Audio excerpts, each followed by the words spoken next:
2 minutes on the path of grace.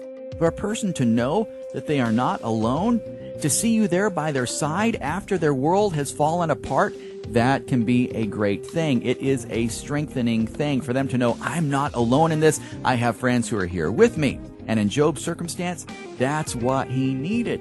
But after a week of sitting there quietly, staring at Job, seeing him in his condition, reasoning it out in their minds, his friends came to some conclusions about Job's circumstances, and like most of us, they decided to help poor old Job out by trying to fix him.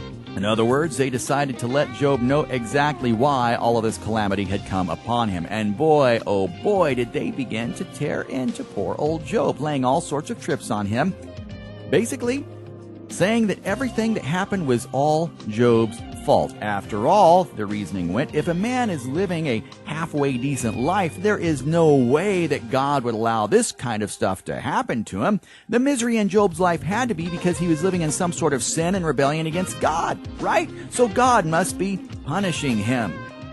Well, they were wrong about that, as you discover when you read the book of Job. But after letting them spew out their helpful words, Job finally decided to speak up. You know what he said? He said this, miserable comforters are you all.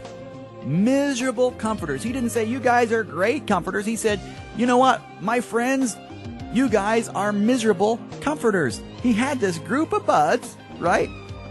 And they all spoke up about what was going on, telling him exactly why he was having these problems, but none of them really knew what they were talking about, and none of them had an idea of how to comfort.